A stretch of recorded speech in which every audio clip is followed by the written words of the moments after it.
Boa tarde, pessoal. Gostaria de agradecer a presença de todos. Estamos chegando a mais um dia da Semana do Mercado Financeiro Exalc USP. Eu sou o Gabriel Zimbaldi, analista de RH do Mercado Financeiro. Estou aqui com o Rafael também, analista de marketing da Liga do Mercado Financeiro, e com a Mayara, analista de RH do Mercado Financeiro. Gostaria de agradecer a participação de todos e eu gostaria de apresentar o nosso convidado de hoje. Dizer primeiro que é uma honra estar com o Thiago Salomão, que é o cofundador do Stock Pickers, o maior podcast de ações do Brasil. E, Thiago, gostaria de fazer uma primeira pergunta para introduzir. Thiago, eu gostaria de saber quem é o Thiago, é uma pergunta bem informal, e gostaria de saber como é a sua trajetória desde o início do Stock Pickers. Bom, beleza, Gabriel, Rafael, Mayara, boa tarde para vocês. Obrigado pelo convite. Estava elogiando antes de entrar ao vivo e reforço agora. Parabéns pelo evento que vocês estão fazendo. Essa Semana do Mercado Financeiro realmente está pesada de eventos, assim, muita gente boa mesmo. Vocês estão de parabéns. A turma da Exalc mandou muito bem aí nessa seleção. Só fico feliz até de estar aí no meio. Não, acho que nem me considero merecedor no meio de tanta gente boa aí, mas espero entregar um pouquinho de conteúdo para vocês. Quem é o Thiago? O Thiago, ele é um cara que se formou em administração, mas sempre quis trabalhar com comunicação. Minha vida inteira eu sempre pensei em ser jornalista, eu adorava futebol, e ainda bem que eu não fiz jornalismo, primeiro porque eu ouvi todo mundo que me convenceu a não fazer jornalismo, né, uma profissão que estava em decadência, e falavam que eu ia ter dificuldades financeiras sendo jornalista, principalmente jornalista esportivo, um lugar que você compete com ex-jogador de futebol, ex-atleta, que mesmo sem formação acaba ganhando muito mais que você. E eu, como bom palmeirense, ia sofrer muito sendo jornalista, que eu ia ter que cobrir 2 rebaixamentos do meu time, né? Mas, enfim, isso é detalhe. Eu escolhi administração, sempre gostei de número, mas nunca fui um cara de exatas, assim, um engenheiro, gostava de uma coisa mais ligada com humanas. E na faculdade conheci o mercado financeiro e foi paixão à primeira vista, né? Meu primeiro emprego foi no mercado financeiro e o meu segundo emprego foi na Infomoney, onde eu consegui juntar esses dois mundos, né? Onde eu fui jornalista do mercado financeiro. A Infomoney sempre contratou jornalistas, economistas, administradores, pessoal de RI. Sempre foi uma mixigenação de cursos ali. Eu tive muita sorte de pegar uma turma muito boa como chefe que me ajudou a aprimorar essa paixão que eu tinha. E aí fiquei, passando rapidamente, eu fiquei quase 10 anos na Infomoney, entrei estagiário, cobrindo sempre bolsa, mas aí virei chefe da equipe de mercados, que cobria predominantemente bolsa e economia, depois virei chefe da redação como um todo, assumi também a Infomoney TV, e aí fui me aprimorando, tirei certificações para virar analista, então criei uma célula de análise de ações dentro da Infomoney e fui meio que fazendo uma dupla jornada de analista e jornalista entre 2016 até 2018. Foram aí 3 anos com essa dupla função. Aí de 18 para 2019 eu me dediquei somente a analista. Fui ser analista de ações na Rico, né, para a Rico, uma corretora que pertence ao Grupo XP, assim como a Infomoney também pertence, então eu estava ainda dentro do grupo, né, o grupo qual eu me tornei sócio, então para mim ficava até mais fácil, né, ficar nessas funções dentro de casa. E quando eu virei só analista, o trabalho do analista e do jornalista tem muita coisa em comum, né? Você tem que pesquisar muito, conversar com muita gente, fazer muito estudo. A diferença é o output, né? O jornalista expõe tudo aquilo de maneira mais isenta, o analista ele tenta expor de uma maneira que ele coloca a opinião dele ali, né? Se é para comprar, se é para vender, ficar de fora, enfim. Ele tenta trazer algo que, com base nas convicções dele, é o que faz mais sentido. O input é quase o mesmo, né? Um trabalho de investigação, de estudo, bunda na cadeira, conversar com muita gente para se aprimorar.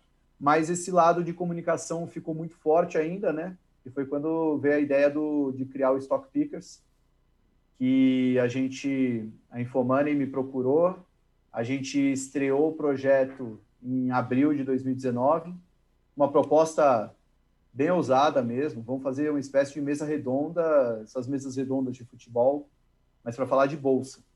E pegamos os caras mais de altíssimo nível do mercado para descer um pouco o degrau e falar de um jeito mais informal.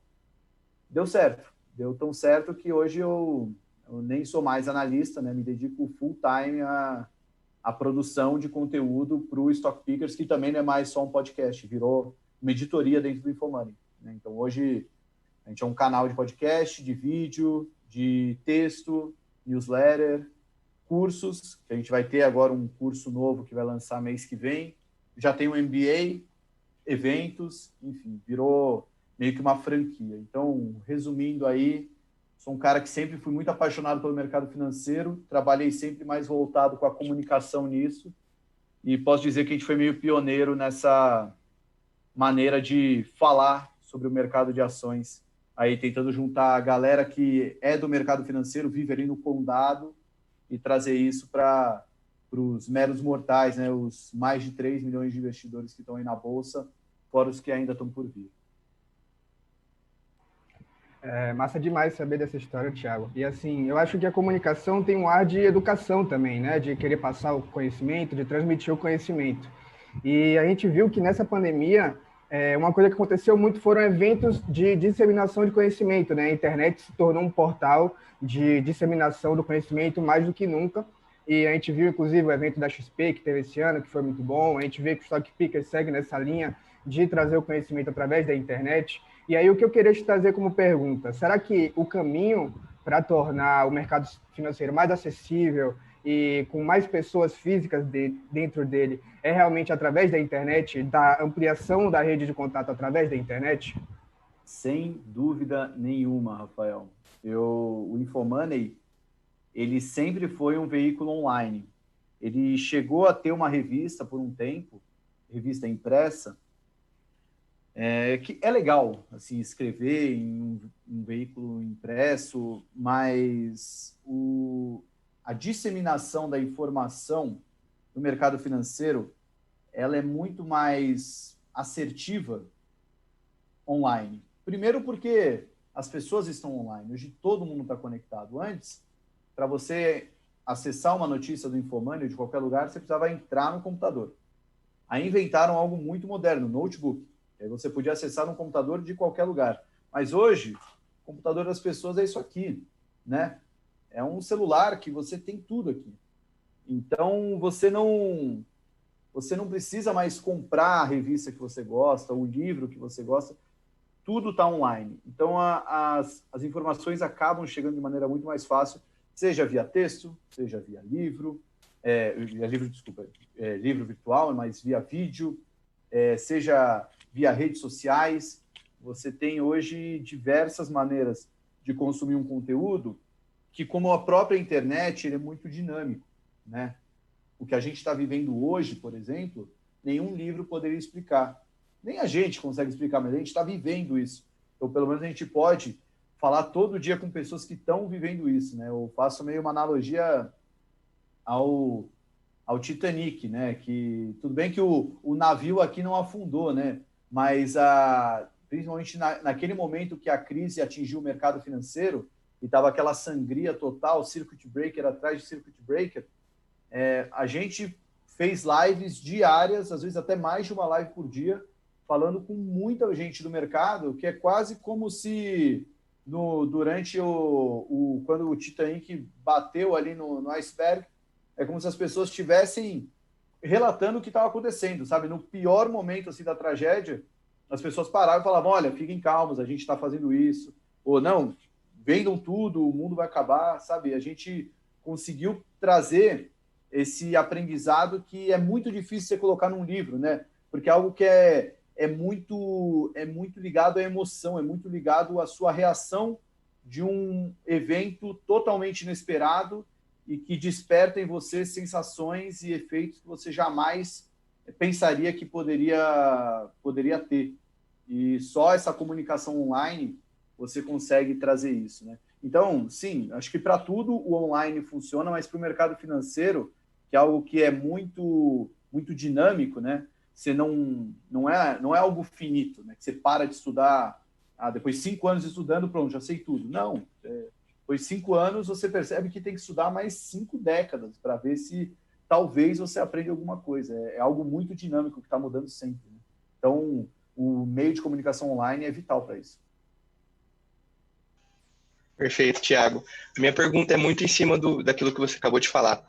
A gente viu que de dezembro de 2019 para 2020 houve um aumento de mais de 1.200.000 CPFs na Bolsa de Valores. Você acredita que esse aumento ele vem muito do mercado financeiro estar famoso?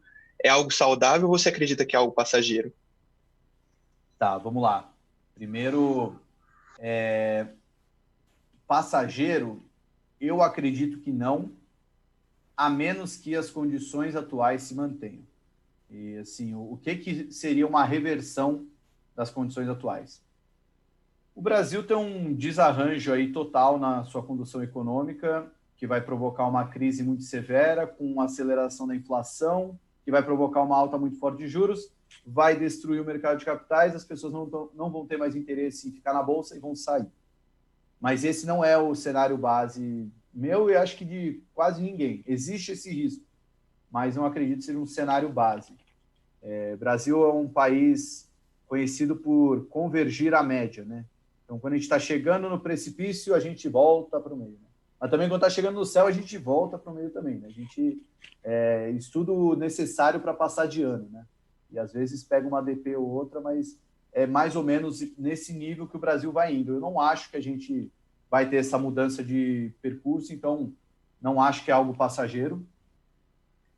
Se é algo bom, eu acho que é algo excelente, maravilhoso.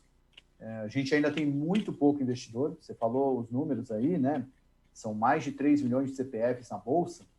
Eu trabalhei boa parte da minha vida no InfoMoney, vendo um número entre 400 e 500 mil CPFs estável. Assim. O estável é ruim, né? Porque o estável na verdade, é uma queda. Porque o Brasil não tem uma população estável. A população vai crescendo. Então, se você tem uma base de 1.000 pessoas e 10 investem na Bolsa, você tem ali 1% investindo. Aí, se continuam 10 pessoas investindo na Bolsa, mas você tem agora 2.000 pessoas, você teve uma queda de market share de investidores, né? Então, na verdade, se você olhasse o percentual de pessoas que investiam, a gente estava em declínio, né? E, de repente, boom, veio agora aí 3 milhões de CPFs, né? É um número muito bom, porque mostra, primeiro, o interesse das pessoas. É moda, mas é interessante. As pessoas estão se interessando por isso.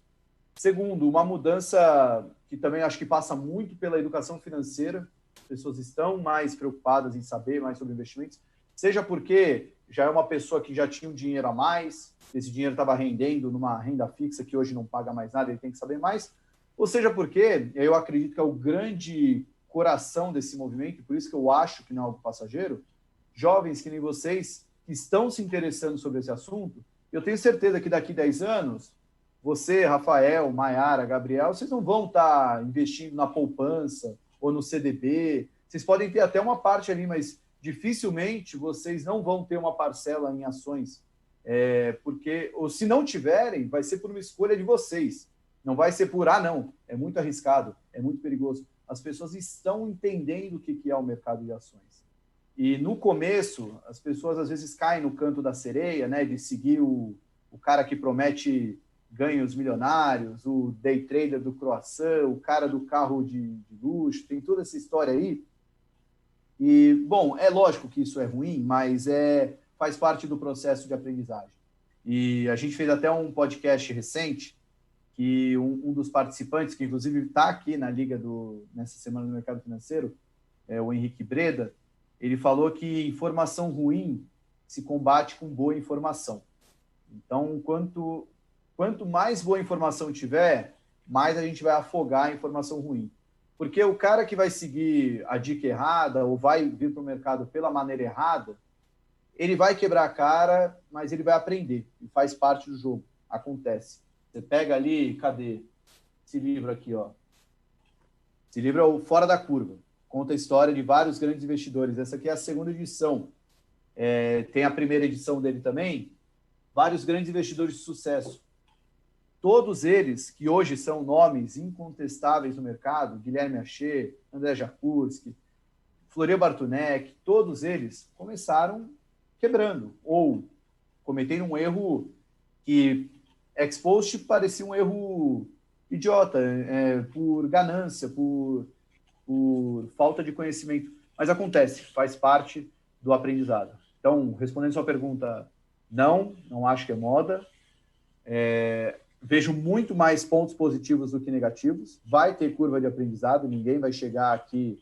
Não é fácil, né? Se fosse fácil, não estava aí tanto dinheiro na poupança ao invés de vir para a Bolsa. Então, sou bem entusiasta com isso. Mas, para isso se manter, a gente como um todo, tanto eu como representante de Stock Pickers, vocês representando uma liga no mercado financeiro, a gente tem que fazer a nossa parte de disseminar boas informações, bons conteúdos, para afogar o conteúdo ruim.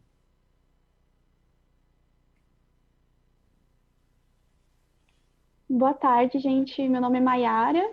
Eu sou analista de recursos humanos da Liga do Mercado Financeiro da Exalc USP. E a minha pergunta está relacionada com o resultado da pesquisa Raio-X de Investidor Brasileiro de 2019.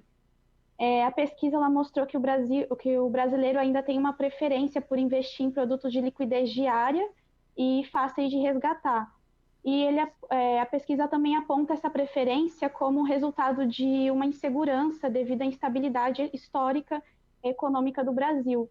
E eu queria saber se você acredita que esse aumento no número de CPFs registrados na Bolsa pode ser um indício de mudança desse cenário, se a presença desses novos investidores mais jovens pode mudar esse perfil no Brasil. Eu acho que pode, com certeza. Eu citei esse dado e não complementei, né? A gente está com 3 milhões de CPFs, mas isso não chega a 2% da população, né? Se você comparar com os Estados Unidos, onde 60% da população investe em ações, a gente tem aí um espaço enorme. Essa pesquisa realmente mostra isso, mas nem precisa ir tão longe, né? Só pegar os dados de captação da caderneta de poupança, que, assim, tá já carimbado em tudo que é canto, que não é que a poupança rende pouco, você perde dinheiro, né? Porque ela está rendendo menos do que a própria inflação, e tem muita coisa tão seguro quanto que rende mais. Mas mesmo assim a poupança segue captando, né? Segue tendo uma captação. É algo que é estrutural, né? Por isso que eu acho que talvez uma próxima geração que vai conseguir mudar todo esse número. Mas também não estou aqui para falar que quem investe na poupança, poupança não é nem para chamar de investimento, mas quem deixa dinheiro em liquidez diária, o cara está errado, ou o cara é medroso, nada disso. Eu acho que um investidor, de fato, ele tem que ter uma participação em tudo, né? Que nem um time de futebol, a carteira do investidor tem que ter o goleiro, tem que ter o zagueiro, o meio de campo, tem que ter o ataque. Não dá para ele ter tudo só num produto super defensivo, senão ele só vai se proteger e não vai ganhar. E, bom, a gente está aqui para ganhar dinheiro, né? Mas também não dá para colocar tudo no ataque e correr o risco de você ganhar muito, mas também você pode perder muito, né? Também a gente não está aqui para perder dinheiro, é para ganhar. E ganhar da melhor maneira possível, né? Meio que equilibrar o máximo de ganho com o máximo de conforto, né? Tem gente que fica mais confortável com mais risco, tem gente que fica com menos confortável. Então, ajuste isso daí ao quanto ele quer ganhar. Então, é algo que eu não acredito que as pessoas vão deixar de ter produtos com liquidez diária. Eu só acredito que isso não vai ser mais tão importante na carteira das pessoas quanto é hoje. Porque hoje as pessoas ainda têm o estigma do medo.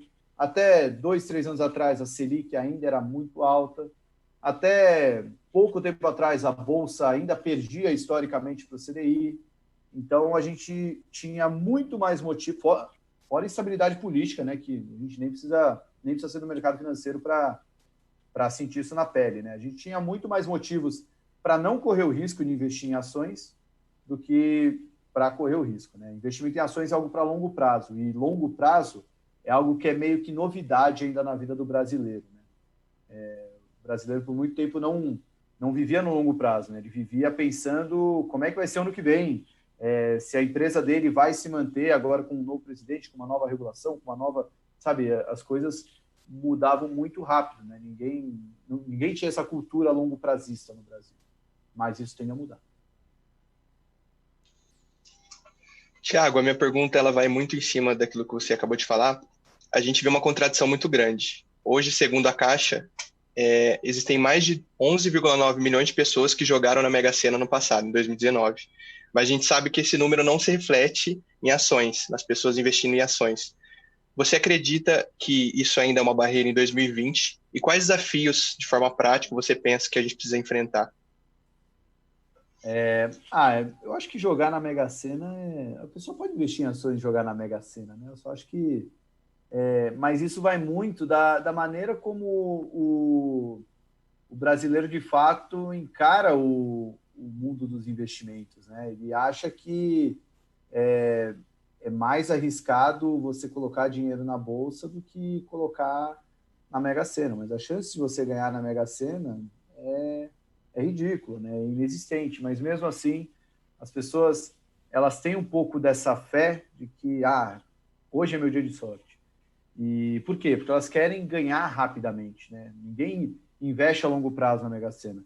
É por isso que ninguém chega no mercado financeiro para virar o novo Warren Buffett, né? Que construiu a maior parte da fortuna dele a partir dos 60 anos de idade. Né? O pessoal vem para cá para ficar rico semana que vem. E se der sorte, amanhã, sabe? Então, por isso que tem um pouco dessa galera que vem pelos motivos errados. Sendo bem sincero, tá?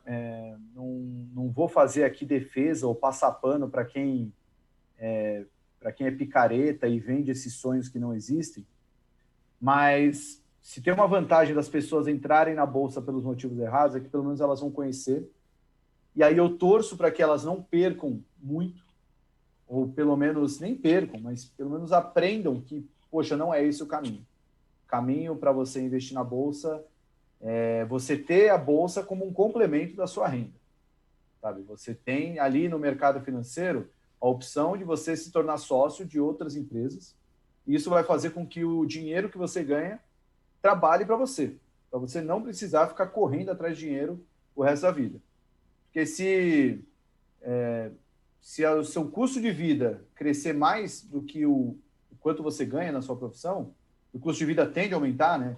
Quanto mais velho, mais problema, né? Você vai tendo mais coisas, vai tendo filhos, aí vai ficando velho, vai ter plano de saúde ficar mais caro, você vai ter problemas de saúde com muito mais normalidade, você não vai ter o mesmo vigor para trabalhar que teria antes. Então, se você não botar o dinheiro para trabalhar para você, e você ficar só dependendo de uma aposentadoria, de uma previdência, você pode ter uma queda na sua qualidade de vida no futuro, né? Que é bem no momento que você mais precisa. Né? Quando vocês são jovens, aí vocês sabem que dá para passar uma semana aí vivendo de miojo, ou dormindo até tarde para estudar para uma prova, ou quando tem festa, alguma coisa, vocês conseguem fazer isso. Quando vocês chegarem numa idade um pouco mais avançada, vocês não vão ter o mesmo pique para isso, vocês vão precisar de algo melhor, né? Uma qualidade melhor.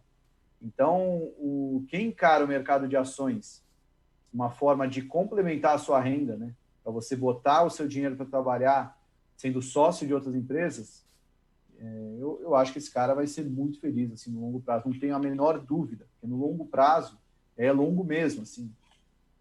Esse cara não tem como sair perdedor se ele escolher empresas médias para boas, nem precisa ser as melhores empresas, é só escolher aquelas que não vão quebrar, que vão ter uma geração de caixa previsível ali, ou pelo menos normalizada ao longo desse período.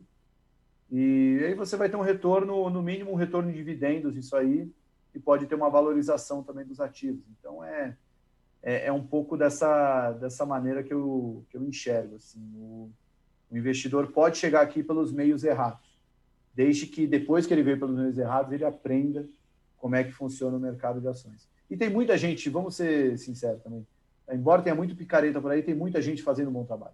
Tem muita gente disseminando boa informação. E assim, não é muita gente Infomoney XP, muita gente no YouTube, no Instagram, no Twitter. É só saber escolher bem. O Google está aí para pesquisar quem é a pessoa por trás aí dessa turma que está te ensinando alguma coisa. Você consegue puxar a capivara da pessoa e saber um pouco mais dela. Então, dá para fazer um trabalhinho de diligência e escolher boas pessoas para você aprender.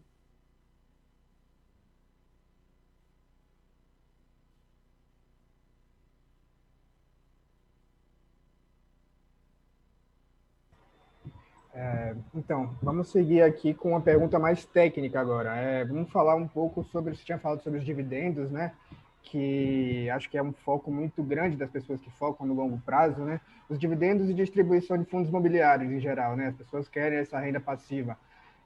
Mas aí eu queria fazer uma pergunta. Você até disse que no jogo de futebol, né, você tem que botar o atacante, a defesa, o meio-campo, mas dentro de uma perspectiva de longo prazo, caberia também enxergar um trading, caberia enxergar alguma possibilidade de ganho no curto prazo para tentar implementar melhores ganhos no futuro? Ou é algo Olha, mais Rafael, estático, né? Ou é algo mais estático? eu acho que assim, não tem receita para bolo, tá? Tudo gira em torno de você se conhecer. Eu, Thiago, quando eu investia direto em ações, quando eu podia investir direto em ações, eu tinha as ações que eu tinha para longo prazo, mas eu também gostava de fazer trade. Estava ali o tempo todo acompanhando o mercado, poxa, me sentia no hábil para isso.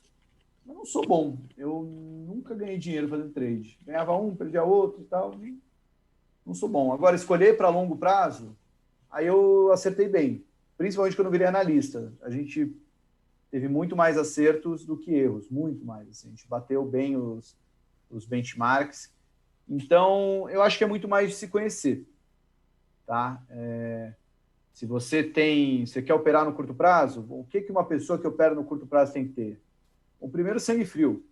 Né? Tem que ter seu método que, ok, eu vou comprar aqui, e se chegar até lá eu vou vender aqui, se chegar até aqui eu vou assumir essa perda e vender aqui, e é isso, sem emoção, sem coração, não vou virar torcedor. Esse cara tem que ser frio, tem que ser calculista, tem que ser bem racional, tem que controlar a emoção, e aí é um pouco de humildade, você tem que saber onde você é bom e onde você não é bom. Né? Então, se você se considera um cara bom para encontrar essas oportunidades de curto prazo, você pode deixar uma caixinha ali da sua carteira para aproveitar essas oportunidades. Né? Eu acho que, assim, tanto para quem é longo prazista quanto para quem é curto prazista, você não precisa estar o tempo todo 100% aplicado. Né? O seu dinheiro todo está aplicado. É muito bom ter um caixa que é justamente para você usar para comprar alguma coisa que se tornou uma oportunidade, seja ela de curto prazo, seja ela de longo prazo. Né? Vou ver se eu consigo pegar algum exemplo prático aqui, que teve uma temporada de resultados aí recente. Vou pegar aqui alguma empresa que eu gosto bastante. Vai pegar, por exemplo, a Magazine Luiza. É uma empresa que todo mundo esperava que poderia ter um super resultado, né? Mas ali, ao longo de outubro, quando as coisas foram azedando um pouco no mercado, as ações chegaram a cair 10% em um intervalo curto de tempo. Poxa, se eu sou um cara de longo prazo, se eu estudei a Magazine Luiza, gosto dos fundamentos dela, e eu gostava dela a R$26, agora que ela está R$24,50, eu compro ela ou eu vendo? Bom, se eu tiver um caixa, talvez eu compre. Então, é um pouco dessa maneira que você pode usar. E aí, pode ser tanto para fazer trading, né, comprar e vender rapidinho, como também para comprar pensando no longo prazo. O Brasil tem uma vantagem do Brasil é essa, a gente é tão volátil que até as grandes empresas, aquelas empresas perfeitas, bonitinhas, que sobrevivem a Lula, Aécio, Temer, Boulos, Dilma, Bolsonaro, não importa o sistema político, o partido político que está ali, a empresa prevalece, a empresa vence. A gente tem um monte dessas empresas. Só que nos momentos de sacolejo, de volatilidade, elas também caem, junto com as outras empresas que merecem cair. E nessas horas abrem-se oportunidades para comprar no longo prazo. Então, ter um caixa é sempre bom, seja para fazer trading, seja para fazer posição de longo prazo. Bom, Thiago, aproveitando que você tocou um pouco nesse assunto de receita de bolo mágica, a gente vê que muitos brasileiros começam a investir e buscam por essa receita. Você acha que é possível passar uma receita dessa para esses novos aventureiros no mercado financeiro? Você tem alguma dica para quem está começando a investir?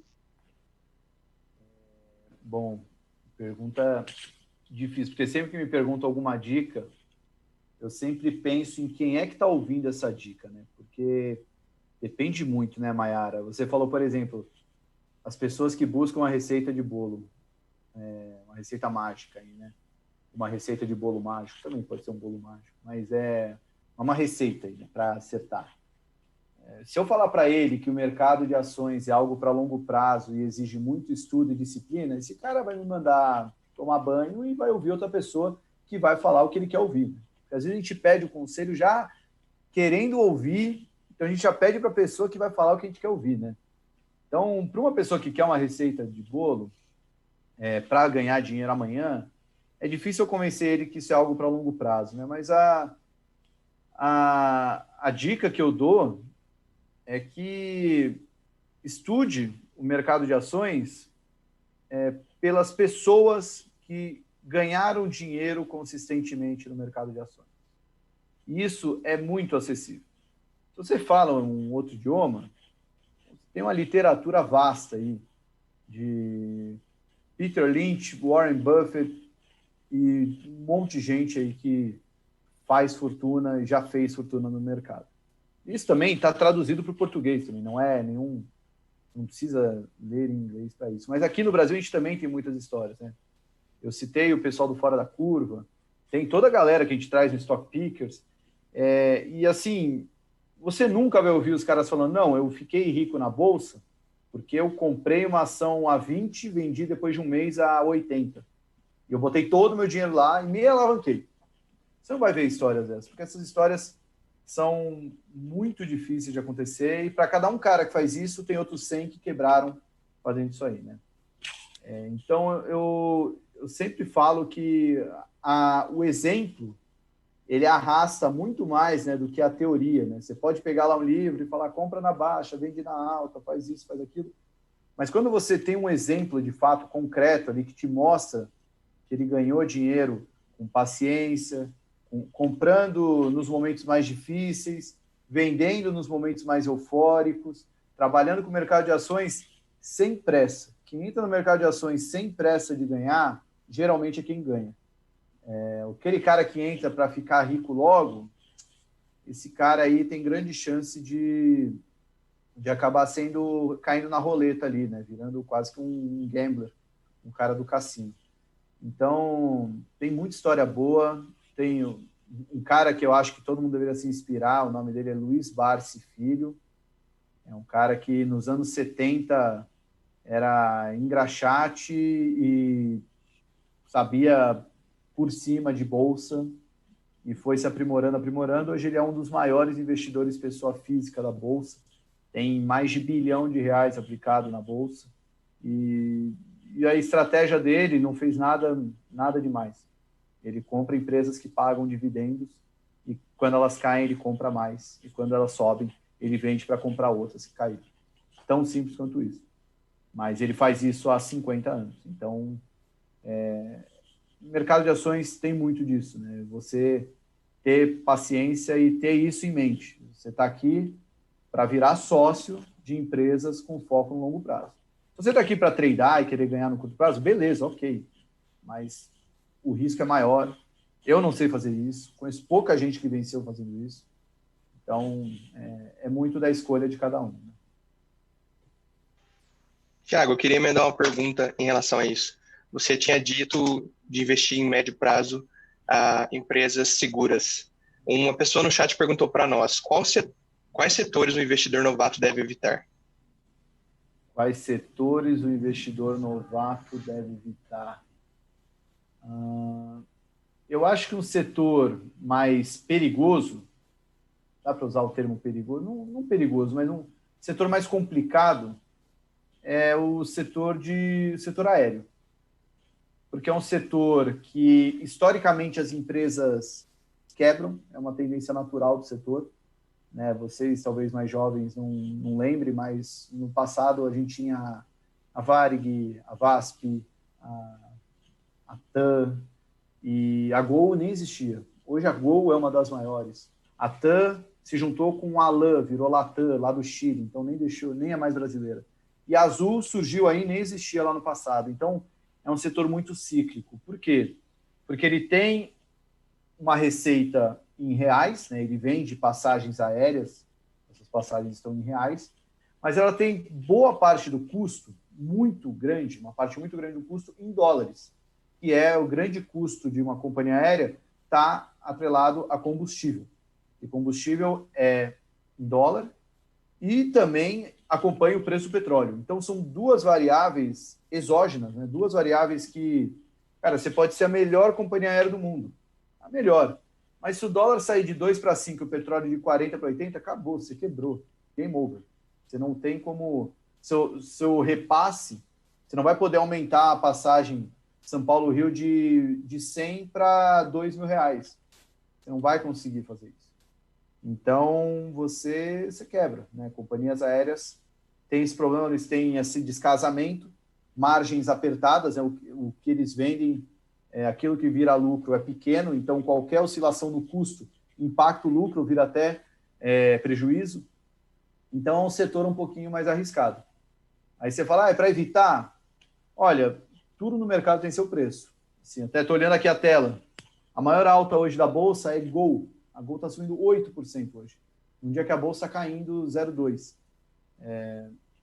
Quem não evitou Gol está feliz hoje, mas ela tem essa volatilidade maior, né? Então, se você vai ter ela na carteira, primeiro, entenda se o preço está valendo a pena e, segundo, coloque uma parcela bem menor ali na sua carteira. Por outro lado, aí olhando aquelas empresas mais defensivas, né? Bom, vamos pegar uma empresa de transmissão de energia elétrica, né? O trabalho dela é transmitir energia. Então, ela já tem um contrato lá fechado. Esse contrato geralmente é fixado a um preço que acompanha um reajuste de um índice de preço, pode ser IPCA, GPM e qualquer índice que for aí, mas tem ali uma defesa da inflação. E também, bom, a galera não vai deixar de consumir energia, você pode diminuir, mas zerar, eu posso deixar de viajar, não posso deixar de acender a luz de casa. Então, você tem uma maior previsibilidade. Em outras palavras, daqui 10 anos é muito mais provável que a transmissão paulista exista do que a Gol, por exemplo. Estou dizendo que a Gol vai deixar de existir, mas se for apostar qual das duas tem mais chance de quebrar daqui a 10 anos, certamente uma companhia aérea. Então, é mais ou menos por aí, né? Não diria para evitar, é só você saber os riscos que você está correndo. Não trate uma Gol da mesma forma que você trataria uma transmissão paulista, por exemplo. Bom, Thiago, muitas pessoas veem os investimentos de longo prazo como investimentos de menos risco. Você acredita que essa relação ela existe ou ela é um erro que é cometido por investidores novatos? A relação de risco, ela não... A relação com o prazo dela, de fato, o prazo transforma esse investimento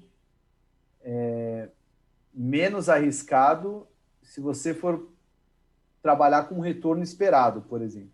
Vamos dizer, eu posso tentar imaginar quanto que uma Localiza vai crescer nos próximos 10 anos, mas é muito difícil tentar prever quanto que ela vai se valorizar até semana que vem. O prazo, ele costuma jogar a favor de quem tem um investimento, aí, um carrego, né? Uma empresa que tem a tendência dela é crescer.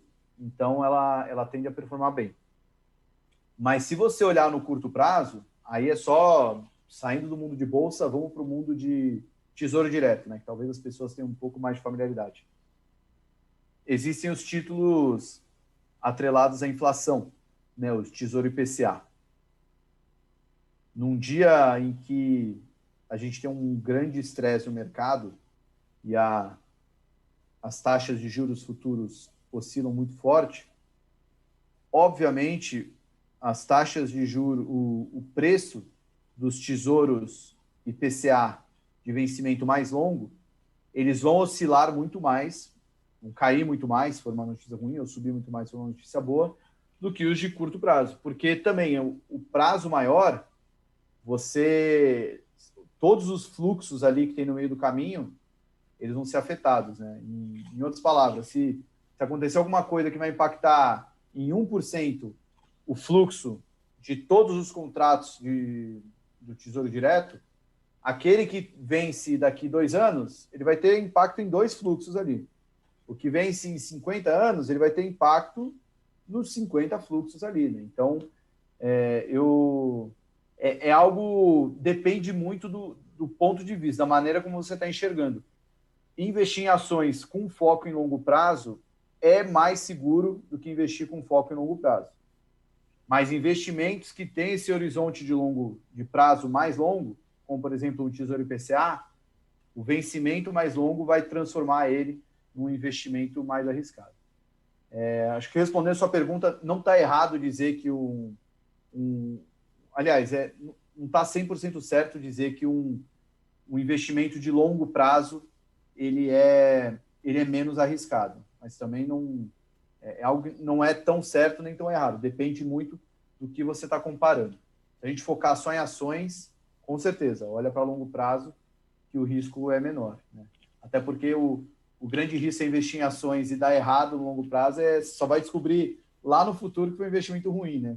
Sabe, a ação vai caindo, você fala, não, é para o longo prazo, só que esse longo prazo nunca chega, né? Tem umas empresas assim na Bolsa hoje em dia, acontece um pouco. Até por isso que é bom diversificar a carteira, né? A gente não vai acertar todas. Tiago, vamos falar agora de um assunto que está assim, muito em alta no mercado, né? Que é o ESG. A gente vê que Estados Unidos e Europa, praticamente uma grande parte dos fundos trabalha com essa metodologia, né? Mas no Brasil isso ainda é meio fraco. A gente tinha na bolsa aí o Eco 11, né? Alguns índices que trabalham alguns aspectos específicos do ESG, né? Mas agora foi lançado pelo BTG Pactual, o ESG mesmo, o 11, que seria o ETF como se fosse o representante do ESG no Brasil, na Bolsa, né? E aí eu queria perguntar para você qual é a relação do ESG com esse crescimento dessa sigla no mercado financeiro com os investimentos a longo prazo, né? Será que isso traria uma estabilidade maior para um cenário econômico? Será que essa sigla realmente influencia dessa forma? Olha, eu acho que o ESG ele é muito mais do que trazer estabilidade para os investimentos de longo prazo. Assim, o ESG não vai te impedir de investir em empresas ruins, mas eu acho que você vai pelo menos investir nas empresas corretas. Então, acho que o ponto é esse, né?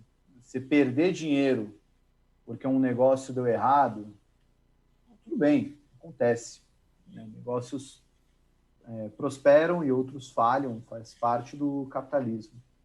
Agora, perder dinheiro porque uma empresa fez uma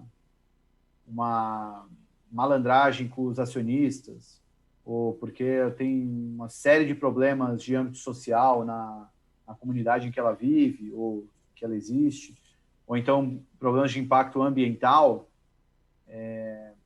eu acho que é muito ruim isso, né? É tão pior quanto perder por um investimento ruim, né? Então, acho que o ESG ele vem para separar o joio do trigo nesse sentido.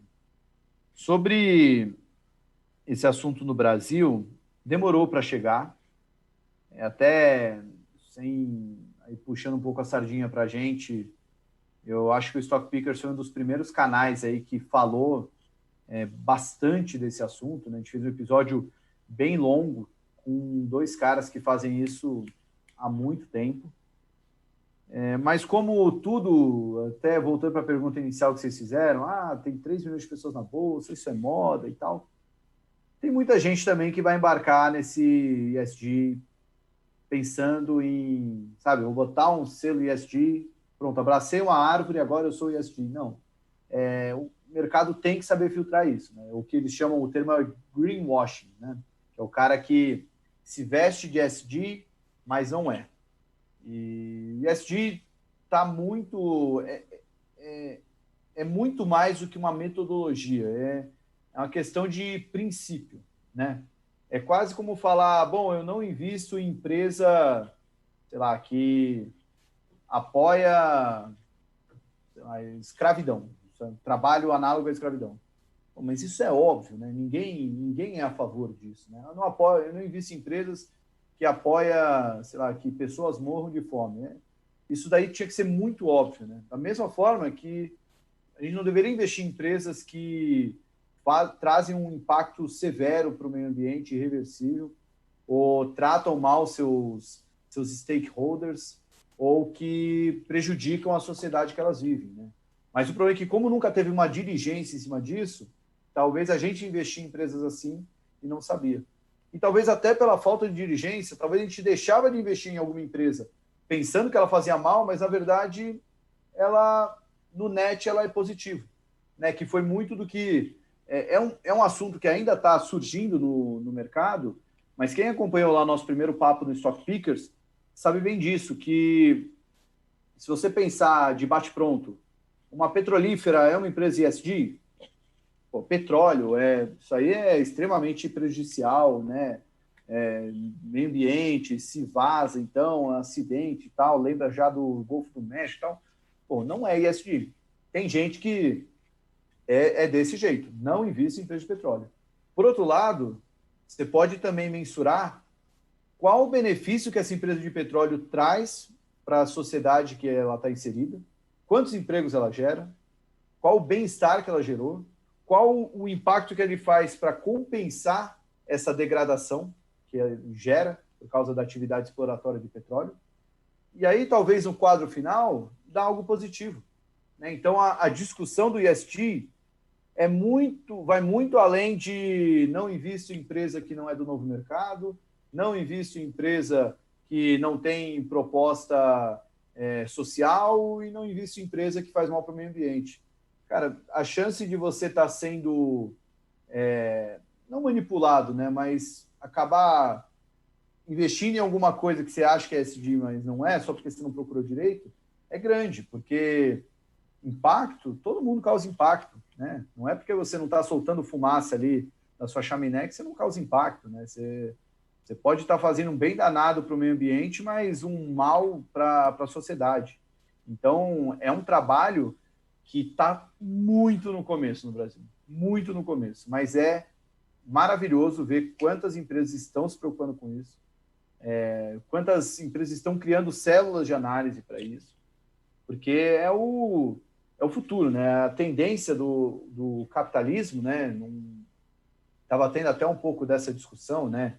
Que o maximização do retorno, né? Que era dessa forma que se via o mercado de capitais, né? O mercado de ações, e realmente não vai mais ser isso. Não, maximizar o retorno não é o suficiente, né? Brumadinho está aí para isso, né? Tem tanta coisa que você não pode simplesmente maximizar o retorno. Você tem que maximizar tendo também essas preocupações que envolvem meio ambiente, sociedade e os seus acionistas, né? A gente tem que ter um mundo melhor para a gente, para quem vem depois de nós. E isso, o ESG passa muito por cima disso, assim, de selecionar essas empresas e estar de olho em quem são as melhores empresas nesse quesito. Por isso que é muito mais, Rafael, do que uma metodologia. Até nesse Stock Picker a gente falou disso, né? O sonho de um dos entrevistados é que não exista mais ESG, né? Que daqui a alguns anos a gente não precise mais falar de ESG, porque as pessoas já vão ter implícito, vai estar no subconsciente que a gente tem que ter uma preocupação social, ambiental e também de governança. Vai estar implícito, vai ser algo natural, não tem que ser algo forçado. Não, agora eu vou ser ESG. Mudando um pouquinho de assunto agora, eu queria falar um pouquinho sobre a previdência privada. A gente tem passado por momentos de instabilidade no cenário político e econômico no Brasil, né? E isso vem causando um crescente debate com relação à necessidade de uma reforma efetiva do sistema de previdência pública. E eu queria saber se você acha que o investimento a longo prazo na previdência privada pode ser uma alternativa interessante para a economia brasileira e se o cidadão ele deve começar a considerar essa alternativa diante desse contexto de incerteza da previdência pública, né? Na total, Mayara, previdência pública realmente não tem quem acompanha ali o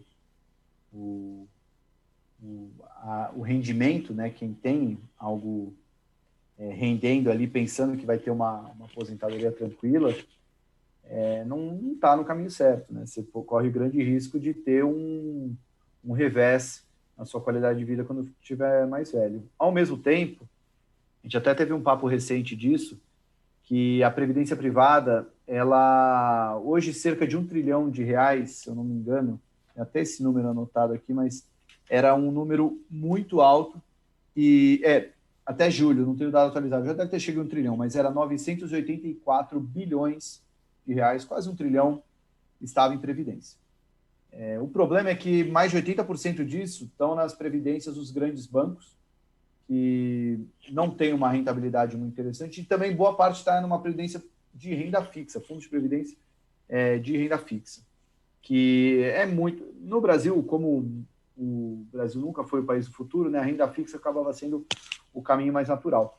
Mas até naquela pergunta que você me fez, né, Mayara, de o investimento no longo prazo, se ele cai o risco, se você está investindo em ações com foco em 30 anos, cara, é o paraíso dos gestores. Ali o cara vai poder escolher as empresas e não está preocupado se vai cair hoje, daqui a um ano, porque ele está olhando para um prazo muito longo. Então, a chance de você acertar, né, você não ter que ficar entregando rentabilidade todo ano, é muito maior. E hoje, os fundos de previdência, eles passaram por 3 mudanças muito importantes, desde de 2015 para cá. Essas mudanças aumentaram a flexibilidade para esses fundos investirem mais em outros ativos. Eles podem ter uma parcela maior de investimentos em ações, investimentos em ativos internacionais, câmbio. Então, qual que é a mudança prática disso? A mudança prática é que quando você comparava, o fundo, pegar uma gestora que eu sei que tem previdência, um fundo da Dália Capital. Você pegava o fundo da Dália e tentasse transformar ele num fundo de previdência, ele ia ter tantas travas de investimento que o retorno do fundo de previdência ia ficar muito aquém do fundo tradicional. E agora, com essas mudanças, o fundo de previdência acabou se tornando tão interessante quanto.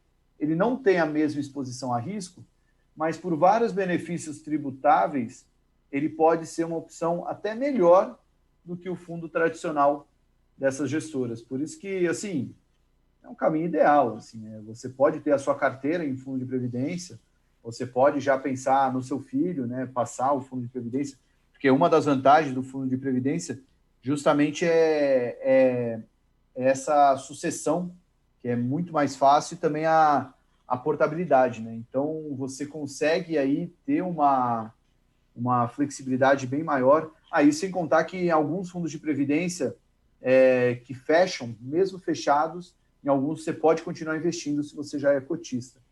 Então, você pode continuar fazendo seus aportes. Acho um caminho, assim, o mercado de fundos já é um caminho maravilhoso para quem quer investir melhor do que deixar na poupança, mas não tem tempo nem vontade de estudar o mercado de ações, vai para fundos, e fundo de previdência acaba sendo um caminho aí maravilhoso nisso. Então, Thiago, a gente está indo agora para a última pergunta, né? O tempo passou voando. A gente tem mais 5 minutinhos só, mas então vamos fazer a última pergunta mais voltada para a setorização mesmo, né? A gente vê que os Estados Unidos, um setor muito forte é o setor de tecnologia, né? Assim, a gente vê que é um destaque dentro da Bolsa Americana, é o setor de tecnologias. Mas no Brasil isso não acontece muito. Então, a gente vê que agora, nessa pandemia, começou a surgir a força do varejo digital, né? A gente viu que realmente foi um escape de consumo da população. Então, eu queria saber se, num cenário pós-pandemia, será que realmente existe um espaço para a tecnologia ser mais valorizada dentro da Bolsa Brasileira, inclusive trazendo os IPOs que foram feitos nas gringas, né? Que, por exemplo, XP, PagSeguro, algumas grandes da tecnologia que estão realmente um pouco relacionadas à tecnologia se envolveram com a Bolsa Americana e não com a Bolsa Brasileira, né? Eu acho que isso vai muito da própria natureza do mercado brasileiro. Assim. O Brasil não é detentor de uma grande tecnologia, até por isso se reflete até. E aí você citou alguns casos, a própria XP, né, que fez o IPO lá fora, a PagSeguro, tem a Vasta também, tem um monte de empresa aí que fez o IPO lá fora, e aí o que acontece, né? Primeiro que lá fora, você, por ter essas empresas listadas lá, você acaba conseguindo um múltiplo muito mais interessante do que se você fosse listar essas empresas aqui, né? Então, também tem essa flexibilidade, né? E aí também tem um pouco do mercado lá fora estar mais disposto a isso. Mas a nossa bolsa, para falar a verdade, a nossa bolsa nem reflete muito a nossa economia, né? Porque o Brasil é um país que, bom, o setor mais forte do Brasil é o setor de agropecuário, né? O agronegócio no Brasil é fundamental aí no PIB, mas se você for olhar dentro da bolsa, a participação dessas empresas é muito baixa, né? Nossa bolsa ainda é predominantemente commodities e bancos, né? Se você pegar esses dois setores aí, a gente chega a quase metade do Ibovespa. E isso vai mudar? Pode mudar, mas acho que não vai ser algo tão rápido assim, né? Acho que a mudança, a importância dos bancos na economia continua muito grande, a Petrobras ainda continua muito grande, as empresas continuam se valorizando, né? Porque uma coisa que provoca a mudança também é uma queda no valor de mercado dessas empresas, elas vão deixando de ser importante dentro da composição do índice. Então, eu acho que isso no Brasil não tende a mudar muito, tá? O que não chega a ser uma má notícia, porque hoje a gente tem muito mais facilidade para acessar essas empresas lá fora, né? Hoje a gente tem tanto fundos que investem lá fora, como os próprios BDRs aí que estão disponíveis agora para o investidor de varejo. Então, poxa, não tem essas empresas aqui na Bolsa, mas se você abrir lá o seu home broker, você vai ver lá aqui que hoje entre as maiores altas ali tem a Tesla, está subindo, o BDR da Tesla está subindo 8,5%. Então, assim, eu posso comprar aqui do meu home broker. Então, mesmo não estando aqui no Brasil, hoje eu tenho acesso a investir nelas. Então, se trouxer isso para o Brasil, legal, não é algo que eu acredito, mas também não chega a ser um problema para o investidor, porque ele tem agora acesso a outros mercados, a outros ativos. Tiago, infelizmente, nosso tempo chegou ao fim. Eu tenho certeza que todo mundo que acompanhou aprendeu muito. Eu agradeço demais, em nome da Liga do Mercado Financeiro Exalc USP, em nome dos meus colegas, eu agradeço demais a sua presença. Se você quiser deixar uma palavrinha, 1 minuto, para as pessoas que estão nos assistindo. Primeiro, deixa eu agradecer o convite. Estou muito feliz de ter participado, porque, como eu disse, um evento de peso, muita gente boa aí vai falar ao longo dos próximos dias. Então, só agradecer o convite por poder participar, né? Amanhã ainda tem mais um dia de evento, tem ainda mais palestras hoje, então fico muito feliz de ter participado. Espero que eu tenha ajudado e meu recado apenas é que continue fazendo esse trabalho, que é muito inspirador ver tantos jovens motivados a saber mais sobre investimentos, a se preocupar mais com isso, porque se essa modinha do mercado de ações hoje está acontecendo, para isso não virar só uma moda e virar uma realidade, são vocês, né, que vão ser os futuros investidores, as pessoas que vão estar aí atuando, seja indiretamente ou seja diretamente no mercado financeiro. Então, muita disciplina. Quem quiser saber mais de mercado tem que gostar disso, é bunda na cadeira, estudar bastante. Disciplina e paciência, porque esse mercado é cheio de gente impaciente que vai ficar pé da vida, querer vender na hora errada. Então, meu amigo, se você tem paciência, está fazendo o seu jogo correndo sem pressa, aproveite essas oportunidades e que o mercado financeiro vai proporcionar muita coisa boa para você, uma mudança de vida. Você vai ter uma melhora de condição de vida, para mim é um ponto fundamental do mercado. Você vai, com o dinheiro trabalhando para você, ter uma condição de vida muito melhor. A partir do momento que você não se preocupa mais em trabalhar pelo dinheiro, a sua vida é outra. A sua cabeça fica mais leve, sua relação com seus amigos, familiares, fica muito mais leve. Isso é algo que o mercado financeiro pode te proporcionar, sendo o seu auxiliar, não sendo o carro-chefe, a Ferrari. pode ter seu emprego e usar o mercado financeiro como auxiliar nessa trajetória.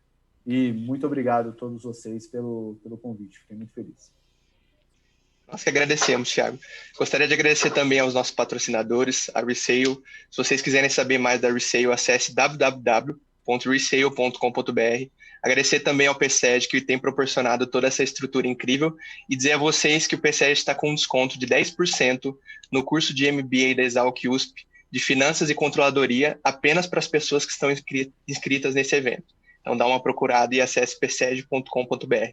Obrigado, Thiago, obrigado, meus amigos, e obrigado a todos que vão participar. E só fazendo uma chamada da próxima live, nós vamos receber o Osmar, diretor do Goldman Sachs, às 4 horas. Fiquem atentos e muito obrigado, gente.